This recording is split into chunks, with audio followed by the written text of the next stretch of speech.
5 दिन 5 देश and PM Modi honoured again 25th global award मिल गया। पीएम मोदी ने अपनी longest diplomatic visit in 10 years पर सिर्फ स्पीचेस ही नहीं दी, 25 इंटरनेशनल अवार्ड्स का माइलस्टोन भी पार कर लिया।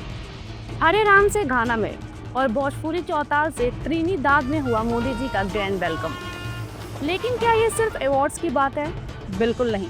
घाना से लेके ब्राजील तक मोदी जी का ग्लोबल चार्म सब जगह छा गया।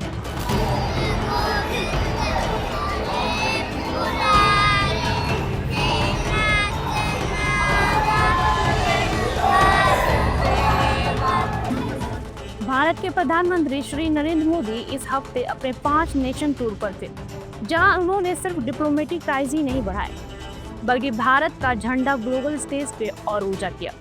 ये टूर बना उनका सबसे लंबा डिप्लोमेटिक विजिट पिछले 10 सालों में, और हर देश ने उनका स्वागत किया एक इमोशनल, कल्चरल और पॉलिटिकल इम्पैक्ट के साथ। तो चलिए शुरू करते हैं और देखते हैं मोदी जी को मिले इंटरनेशनल अवार्ड्स, ग्रैंड वेलकम्स और कुछ हिस्टोरिक पहली बार वाले मोमेंट।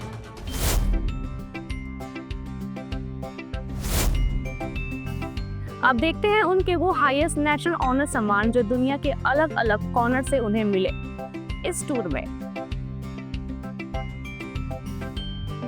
पहला, त्रिनिदाद एंड टोबैगो में पीएम मोदी को मिला त्रिनिदाद का सबसे बड़ा सम्मान, जो पहली बार किसी फॉरेन लीडर को दिया गया। 4 जुलाई को उन्हें दिया गया order of the republic of Trinidad and Tobago. President Christine Kangaloo ने ये अवार्ड दिया एट द प्रेसिडेंट्स हाउस। यहीं पर मोदी जी का ट्रेडिशनल वेलकम हुआ भोजपुरी चौताल के साथ, एक कल्चरल कनेक्शन जो कैरिबियन और भारत के बीच जिंदा है। दूसरा विजिट था घाना में, जहां 30 साल बाद किसी इंडियन पीएम का विजिट हुआ। घाना में मोदी का ग्रैंड स्वागत हुआ और उन्होंने की ग्लोबल साउथ की बात।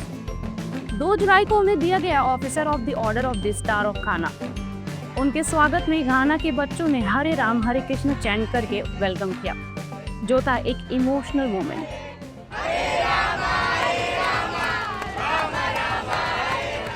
मोदी जी बने पहले भारतीय प्रधानमंत्री जो कि 30 वर्षों में घाना आए।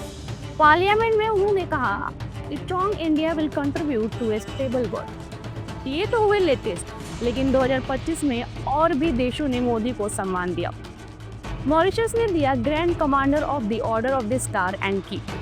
वहीं श्रीलंका ने उन्हें दिया श्रीलंका मित्र विभूषण, और तो और साइप्रस में उन्हें सम्मानित किया गया grand cross of the order of Makarios III से। Total count 25 prestigious global awards in just 1 decade. इतना ग्लोबल रिस्पेक्ट किसी भी लीडर के लिए रेयर है, पर हमारे भारतीय प्रधानमंत्री ने कर दिखाया।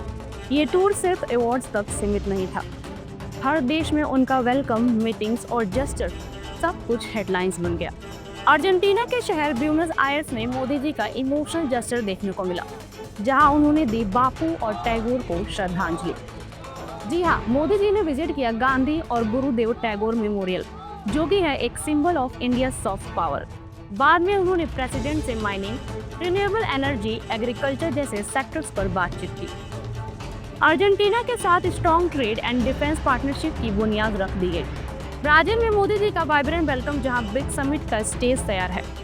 मोदी जी अब ब्राजील पहुंच चुके हैं, जहां कलरफुल मल्टी कल्चरल परफॉर्मेंसेस के साथ उनका एनर्जेटिक वेलकम हुआ। ये विजिट है 17th ब्रिक्स समिट के लिए, जहां इंडिया के ग्लोबल साउथ एजेंडा पर स्पॉटलाइट रहेगा। देश भर से लीडर्स और मोदी जी के बोल्ड स्टेटमेंट्स एक्सपेक्टेड हैं। नामीबिया अफ्रीका में था उनका लास्ट स्टॉप। नामीबिया में हुआ इंडिया अफ्रीका पार्टनरशिप पर फाइनल डिस्कशन। टूर का फाइनल लेग है नामीबिया, और यहाँ फोकस होगा इन्वायरमेंट, सस्टेनेबल डेवलपमेंट और डिफेंस कोलैबोरेशन पर। तो सिर्फ 5 दिन में पीएम मोदी ने कवर किए 5 देश: Argentina, Ghana, Trinidad and Tobago, Brazil और नामीबिया। हर देश में एक नया डिप्लोमेटिक माइलस्टोन, एक कल्चरल कनेक्शन और एक प्रेस्टिजियस अवार्ड मिला। और इस टूर के जरिए उन्होंने भारत को एक ग्लोबल वॉइस ऑफ रिस्पॉन्सिबिलिटी और डेवलपमेंट बना दिया है। आपको क्या लगता है, क्या ये अवार्ड सिर्फ एक सिंबॉलिक जेस्चर हैं या फिर मोदी जी की ग्लोबल डिप्लोमेसी का असली प्रूफ? कमेंट सेक्शन में अपनी राय जरूर शेयर करें। और अगली वीडियो में हम बात करेंगे ब्रिक्स समिट के भारत सेंट्रिक एजेंडा की। तो जुड़े रहिए ब्लू एरा के साथ।